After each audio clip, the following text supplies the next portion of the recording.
नमस्ते, मी भागवत किसान, crop doctor बी किसान, किसान पाठशाला के साथ.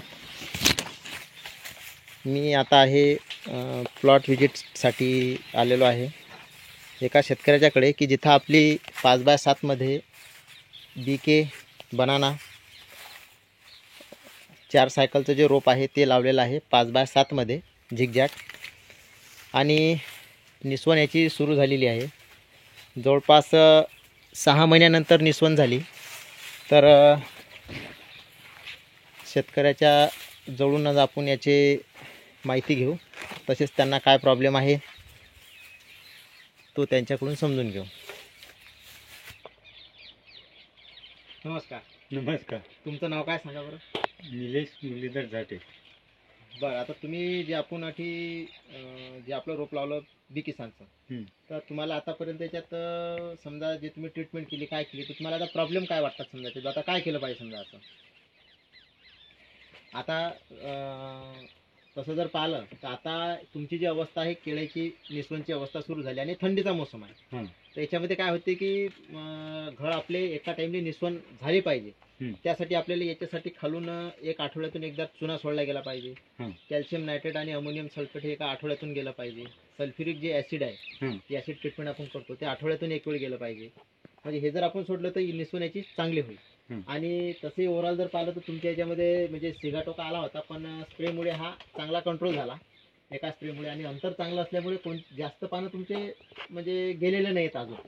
आता हे जे तुमची अशी अवस्था तर याच्यामध्ये काय करायचं की आता या बुंद्यानुसार जर आपण पाहू शकतो, ज्यावेळेस याचा जो बुंदा आहे हा 40पेक्षा जास्त आहे, तर याला आपण म्हणजे जर म्हणजे फण्या जर ठेवायचं म्हटलं तर साधारणतः जे सुरुवातचे आता किती निघले असते समजा तुमच्या याच्यामध्ये पूर्ण?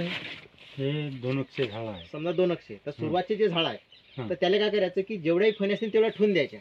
म्हणजे साधारणतः 11 असतील 12 असतील ठेवून द्या, कारण की आपली दुसरी ज्या फण्या निघतील समजा पुढच्या 8-15 दिवसात त्या आणि ह्या एकाच टाइमला कटिंग झाल्या पाहिजेत. नाही तर काय होईल की एवढ्यासाठी कोणताही व्यापारी येणार नाही. तर त्यासाठी आपल्याला जास्तीत जास्त फण्या ठेवल्या म्हणजे पुढच्या याच्यात कमी ठेवू आणि याच्यात जास्त ठेवू. आता जर याच्यात आपण विचार केला तर 1 2 3 4 5 6 7 8 9 10 11वी फणी आहे.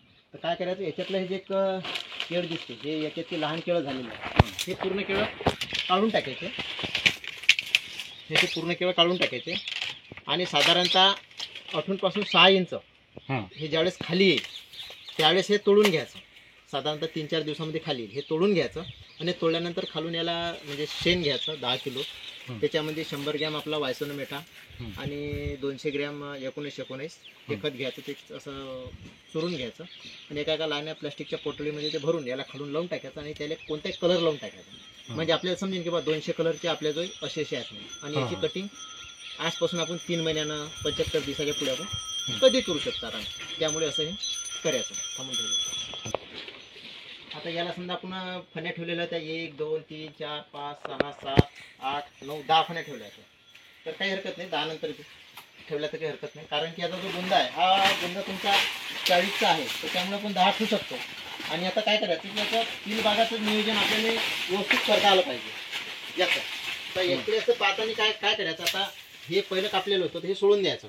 तर साधारणतः आपण हे पकडू शकतो दुसऱ्या यातलं, किंवा एक इकडचं निघते हे पकडू शकतो आणि हे पण पकडू शकतो. पण काय होते की याच्या जे म्हणजे जे दुसऱ्या आणि तिसऱ्या सायकलचं जे आहे हे जर आपण असं पकडलं तर काय होईल की याच्यापेक्षा आपल्याला याच्यात जास्त उत्पादन भेटेल. म्हणून दुसऱ्या आणि जर दुसऱ्या आपलं तिसऱ्या सायकलचं पूर्ण आपल्याला बागमध्ये जे आपले सारखे पिलं दिसतील त्यावेळेस आपण त्या एका साईडची ते ठेवून देऊ.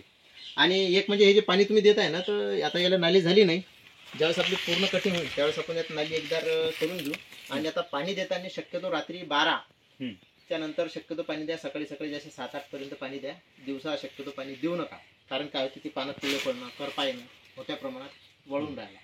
तर हे जर असं केलं तर थोडंसं आपलं. आणि याच्यावर काय करायचं, घळावर कंटिन्युअसली आपला बस स्प्रे जे आपण घेतो समजा, तर मातीचा स्प्रे जर 8 दिवसातून घेतला तर थंडीपासून बी फरक पडेल. आणि दुसरी गोष्ट म्हणजे जे सुरुवाती जी अवस्था असते समजा की घडलिंग आहे अशी अवस्था आहे, किंवा त्याच्याने घड जे बाहेर निघून राहिले ते दिसतात तसे, तर त्यावर काय करायचं, नीम ऑइलचा आणि इमिडा आणि स्टिकर याचा एक स्प्रे घेऊन टाकायचा. त्यामध्ये गुळ सुद्धा घ्यायचा, त्याचा स्प्रे घेऊन टाकायचा. म्हणजे त्याच्यावर कोणते डॉट गीट मच्छर येतील. जर मच्छर आहे मच्छर नाही येत. हं? मच्छर नाही येत. मच्छर नाही येत. सर काही प्रॉब्लेम असला तर सांगा.